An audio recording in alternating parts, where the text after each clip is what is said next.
Hey everyone, how are you? So I'm sure I'm forgetting something as far as setting all this up, but we'll figure it out as we go. So today I'm going to do an unboxing of some samples that I got from Swatchbox. And I was specifically looking for some Trex decking samples. So we're going to measure one of those, maybe a couple of those. We'll see how we're doing. And I have something new. I'm going to share my desktop, what little I have. As you guys know, I have a small little round table, but I'm going to share my desktop so you can see me measuring while I'm talking. And my phone's ringing. Hold on. I want to make sure it's nothing. We're good.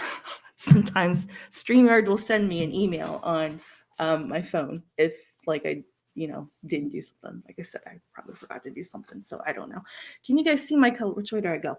See my color Mondo back there? You want to see it? I'll grab it real quick. It's really cool. And today is yellow day, by the way. I was feeling very yellow. I got to grab it. It's pretty sturdy once you put it together, but this is a great illustration of a three-dimensional color space. Now, I work in the Munsell color space. That's my favorite color space to work in. And Munsell isn't this nice, neat little sphere like this. Munsell is shaped differently because it recognizes that each hue reaches its maximum chromaticity at a different rate. So there's some hue families that have a longer string of chroma steps, and other ones have shorter ones. And off the top of my head, I can't tell you what the longest is or the shortest is. I think the shortest might be blue-green. I don't know what the longest one is. We'd have to go look. But anyway, let me put that back there. Okay, and I stuck my peonies on top of my light to help with the glare a little bit. I don't know. I'm just experimenting. Every week we're doing something new. So unboxing, Trex decking. What else did I want to talk about? Hey, I have two people watching. I'm going to click on maybe the comments. 2 comments. Paula. Hi, Paula. Hi, Lindsay Andrews. Hi, Martha Moore. Hi, everybody. See, I'm getting the hang of the comments at the same time, too. This is seriously like walking and chewing gum at the same time because it's just me, right? I do most everything on my own. Jake and Nick help me a lot with some stuff, but I don't have a team because I don't need a team. We might get there someday, but anyway, we are going. Love Munsell. Martha Moore says she loves Munsell. Yeah. Okay. Where do we want to get started? I think I want to, because I kind of like to go back and review the last videos. And in our last video, I was talking about grade greens and how what hue family it belongs to matters. So I am going to share my screen because I want to show you how you can find different greens from different hue families. And I did this really quickly before I hopped on here, which is why it's not centered with the white space.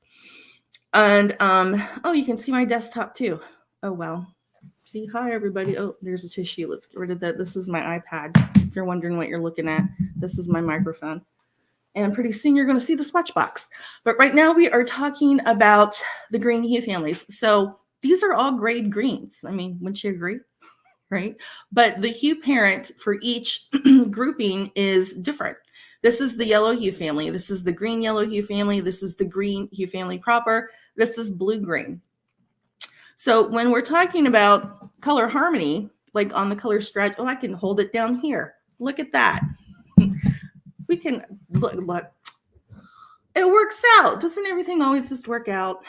It does. So when we're talking about the green hue families on the color wheel, for color harmony purposes, it matters what grade green you're talking about, because the other colors that coordinate and harmonize with a grade green from, let's say, the green yellow hue family are going to be different from the ones that are going to harmonize and hit that perfect pitch of color harmony than the blue-green hue family, right? So you need to know where you are in terms of green. And 4 of the 10 hue families on the color wheel have something to do with green. They have some kind of a signature of greenness. That's 40% of the color wheel. So you need to have your I almost said a word I shouldn't say. So you need to have your stuff together when it comes to greens in particular, not just because it is 40% of the color wheel, my color strategist color wheel, and the Munsell color space, but it's probably the number one most prevalent color in the built environment for the most, what I would say, the most human centric, the most visually ergonomic, the most human supportive hue family in architectural coatings. Green is very important to the built environment, and it's 40% of the color wheel. So you need to have it together. And this little graphic that I have of my little color people, this is supposed to be hue parents with like their child colors, tints, tones, and shades. And it illustrates for you what different values of each one of these greens looks like. So tints, of course, is lighter, tones is mid-tone, and shades are darker. So yeah, and these are all the hue parents. And when you analyze each one of these colors, you can see the signature of each one of these hue parents. So that's what I wanted to talk about, the greens from last week, because someone asked me about to go further on that. I forget what the question was. It was like so long ago, but it was about green grays, and they wanted a deeper explanation of that, and that's what that's about. So I'm going to stop sharing the screen, and I'm going to share another one with you, because in I can just go like this. There we go. I'm getting the hang of these 2 cameras. I have 2 cameras. It's not like I had control of one camera, because I didn't, and StreamYard. So then I go and I add another one, because why not? Just why not? Oh my gosh. And we're going to try, I'm going to show you, I'm going to share my screen one more time, because it's going to be a segue into what we're doing. But on the same note as we're just kind of figuring this out as we go. We're going to measure food. We're going to measure some food items, which I have never done before. I don't even know if it's going to work, but I had that idea at the last minute, because I think words like grayish, taupe, tan, khaki, nobody knows what that means, right? Everybody has their own idea of what taupe is supposed to look like. And actually, I've done a little bit of research on that. And when we, and I'm going to share my screen again so I can show you my color wheel. So lots of times I need a pointer. I feel like I need a pointer. And all I have here is like a pair of tweezers, because I had to touch up my brows before I did this. I don't think tweezers would be like the most ideal thing, but I do have a broken pen. Let's use the broken pen. I did a little bit of research on the color taupe and what people think taupe looks like. And when you do a deep dive into what that signature hue parent is for that concept, that perception of taupe, we end up here, anywhere from, it's like a big range. Talk about, a big chunk of the color wheel. People think taupe comes from anywhere from probably, I'd say 10p, all the way over to almost the middle of the yellow hue family. So anywhere in here, this could qualify as somebody's taupe, because they say they see pinkness, they say they see purpleness. Some people don't agree that taupe is pink or purple. Some people really see it over here, more in the yellow hue family. And it's yellow. It's yellow day. But yeah, so those are kind of like throwaway color words. Grayish is another kind of throwaway color word, although I think that one is a little more descriptive than like taupe or khaki or something like that, because grayish, most people feel like a grayish is really between the middle of the yellow hue family and the middle of the green yellow hue family. So when I took a look at that data, we're over here for grayish. But then you have some people who speak to colors that belong to the end of the yellow red hue family as grayish. So, you know, taupe, grayish, it's not very specific at all. But when we talk about brown, that's a little different. Brown is pretty consistently dark orange. So when we're talking about a brown, we're somewhere here in the red to yellow red hue family. And brown is one of the 11 most commonly understood cognitively. There's some big technical term for. There's 11 color names that we can all really pretty much agree on. Like it's, you know, red, blue, yellow, brown, pink, white, and I forget gray, I think, but no one specifies what gray. So there's a whole discussion about that. But there are very few color names that are truly universal. The khakis, the grays, the tans, those kinds of words are really kind of all over the place, which is why it's not a good idea to use them, because it's not specific. It's not communicating anything to you. It doesn't define the color. It doesn't describe the color in any way in particular. So, you know, all it does is create confusion. And you can see why, because we're, you know, taupe is from here, right? Let's just fold it in half, and it's like, this is all taupe up here. The whole half, you know, who knows?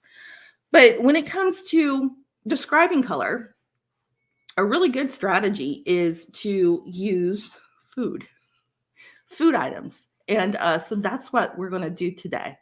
We're going to measure food. And it's like, why not? If that's such a great thing, then we should do it. So we're going to be working in the brown hue family today. And I'm going to show you some of my, I'm going to show you the hue families where brown comes from, where you can find the best browns. So when we say brown, we're going to be in the yellow red hue family primarily, maybe a little bit into the red hue family.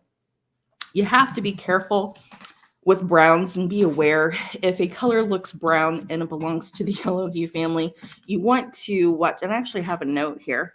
Let me get that. So I'm going to go stop sharing. I'm going to come back to here because I'm going to talk to you about being aware of where you are in the in the realm and world of brown. The prettiest browns, and we're going to measure, of course, I have the prettiest browns for you today. The prettiest browns are in the yellow red hue family, in my opinion, maybe into the red hue family. When you start getting a brown that is around 75 to 80 degrees on the color wheel, I should be doing that again because let me get my broken pen. So when we're around, 75 to 80 degrees, it's a really small section of the color wheel here of the hue families. If you have a brown that measures somewhere in there, you want to be aware that that's kind of like the baby poop region, in my opinion. You know how some colors of brown can kind of have like this weird skunky, you know, vibe to it. And it's like, that's not really a pretty brown. And it looks kind of unappealing in certain lights. So I'm always super, aware when we're measuring something like stone, especially exterior, and we're in the 75 to 80 region, because, you know, that's baby poop territory, to be honest. And the prettiest browns are going to be right around here. And it's kind of like, you know, the chocolate colors, the dark chocolate colors, the ganache kind of colors, you know. And when we're trying to describe colors, I think using food is a really good way to communicate what it looks like. Because, you know, when you think about a dark chocolate bar, you immediately can conjure that color in your head. So we are going to be working with some yellow hue family, yellow red hue family, according to Albert Munsell. That's where we're going to be measuring some colors and experimenting. So let me go down my list real quick because, I have to make notes so I stay on track because I, don't want to waste your time. And I want to make this as valuable as we can. Lindsay Andrews said that she loves using color mondos. Good. Yeah, they come in different sizes. This is a really big one. I have a mini one. I include a mini one in each Camp Chroma course kit. Yes, I do, because it is extremely important to understand that this color wheel is just one slice out of the middle of that color mondo. Ooh, I can like go halvesies here. Can I get like exactly half my face? That's kind of crazy. I like the split screen thing. It's something new. But anyway, the Color Strategist color wheel is just one slice out of the middle of a three-dimensional color space. And each one of these hue parents on the color wheel represents all of the child colors, right? Which you can see all of the child colors mapped out in the three-dimensional space. So a color wheel, the standard color wheel that everybody recognizes, which is the color mixing color wheel, that one's kind of, I think it has 12 hue families on it. That one is, it's supposed to be for color mixing. It doesn't do that great of a job. It's super controversial, but it does map out color harmonies pretty decently. And it also is supposed to represent all of those hue family parents represent all of the child colors. So just because you don't see the near neutrals, the chromatic grays, the whites, the off-whites on a color wheel doesn't mean that they're not included. What that means is you don't understand how a color wheel works. That's what that means. A color wheel is one slice out of a three-dimensional color space, and all of these hue parents represent all of the tints, tones, and shades. It's not the color wheel's fault that someone doesn't understand that that's how color wheels work. Okay. Moving on. So I think we got everything. And I think it's time to start measuring things. And I need to connect my device. I'm going to put my color wheel up and I'm going to move that. So you guys want to know what we're measuring food-wise? Chocolate.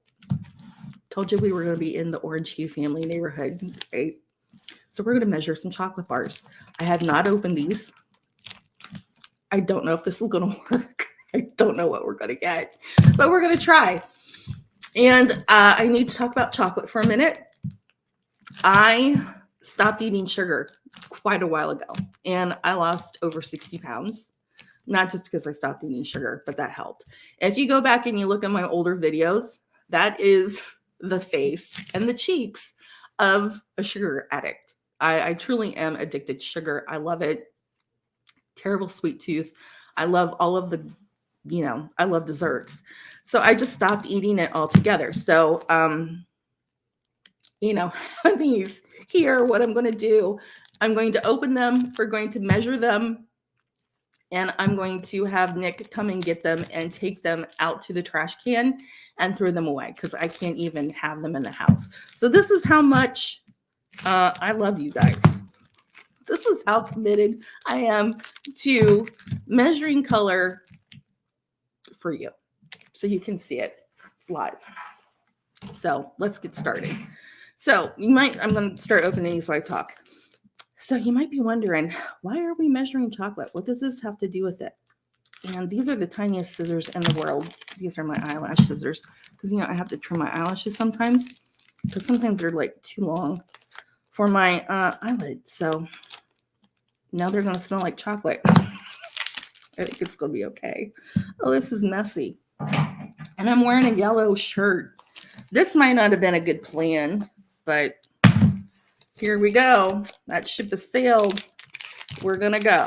Okay, so I got a little bit of the dark chocolate. Got a little bit of the milk chocolate open here. I want to smell it. Oh my God, it smells so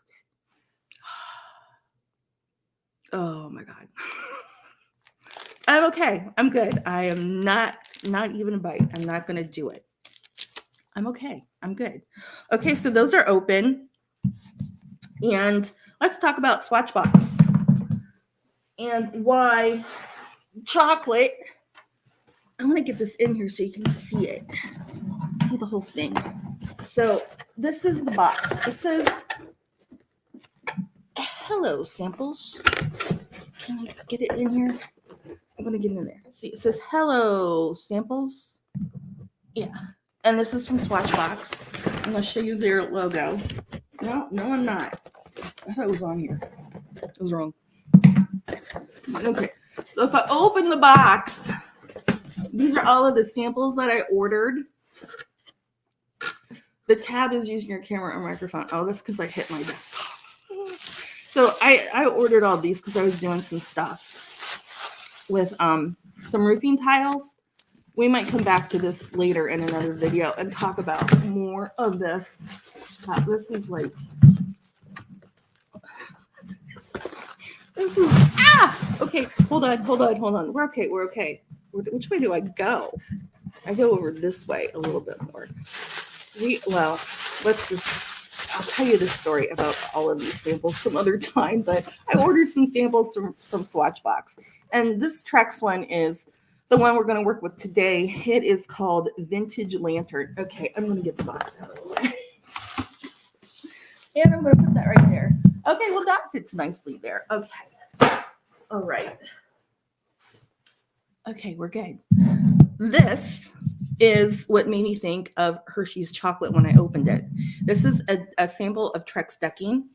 It's a composite, and they use recycled materials, and it has a really great story, and it's just tough as nails. You don't ever have to worry about it fading, or you don't ever have to restain it or paint it. It's pricey. Yes, it is. I got chocolate on my finger. I got chocolate everywhere, actually. Okay. And like my eyes are watering. It's like I smelled that chocolate, and am I having a reaction? I don't know. Golly. Woo! All of my little everythings are going chocolate. But that's okay. I'm not going to eat it. Okay, so this is what inspired the whole Hershey's thing, because I looked at it, and the first thing I thought of was, this looks just like chocolate. But that could also be because my situation of not eating chocolate for a very long time. So does everything look like chocolate, or is it really the same color of chocolate, is the question we have to answer. And that's what we're going to be doing. So I am going to launch my Spectro, and I'm logged in, and I'm going to launch my Spectro app. I have now I have to get used to how to turn this to show everything to you guys. Is that upside down to you? It's probably upside down to you because it's right side up to me. There, Spectro 1 Pro, the Spectro app. I'm going to click the button to light it up, wake it up, light it up, and connect device. Okay, so it asked me to verify my device by its serial number. This is the only one I have fired up, so I'm good to go. As you guys know, I only use the compare feature. So I'm going to tap compare, and here is my work window. So the first thing we're going to manage, the first thing we're going to measure is the Trex decking. And so when I scan it, there it is. The hue family is 50. And if we go look at the color strategist color wheel on here, we can see that 50 degrees. Oh, look at that. It's right there near the middle of the yellow hue family, right where I told you the prettiest browns live in color space. So is this the same color as a Hershey's chocolate bar? So here is the milk chocolate one. We are going to measure this one. So I'm going to set this right here, and I'm just going to, I have to take the cap off. I'm just going to put my Spectro there, and I'm going to tap scan sample, and let's see where we are in terms of hue family. 38 degrees is 40 degrees. So yeah. So the Trex decking is here at about 5YR.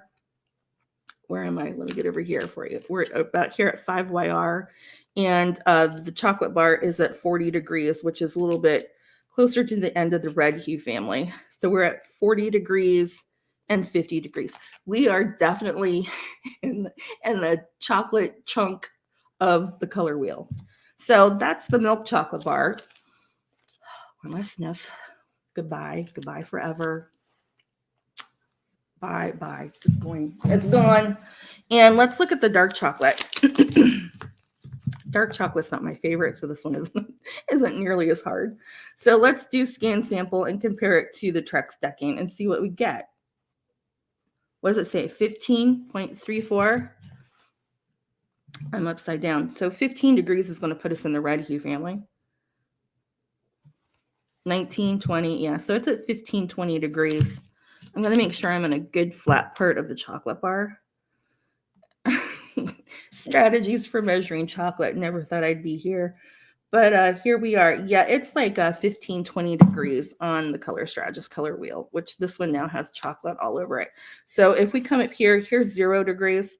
So we're at 15 degrees, 20 degrees for the dark chocolate. And again, we were over here at about, what were we? We were at 50 degrees for the actual Trex decking. So it does. Trex decking looks like chocolate. I think we can all agree on that. So there's that. So let's see, what else do we want to measure? How are we doing on time? Oh God, we're at 26 minutes, you guys. I'm going to measure one more thing. This is another color of brown of Trex decking. And this one is Havana Gold. So if we fire up the app, it closed out on me. Here we are back at the work window.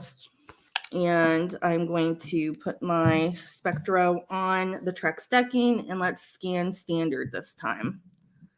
Oh, you can see my chandelier, the reflection of my chandelier if I tilt it up. That's a little bit better, right? Okay, so this one measures at 65 degrees. So this one is a little bit closer to the yellow hue family. We're here at 65. Let me get this lined up a little bit better. I need to like lean over this way. So we're at 65 degrees. We're like right here. I need my broken pen pointer. Here we go. 65 degrees. We're like right over here for this sample. What did I say? As soon as I say it, I swear it leaves my head. Havana Gold.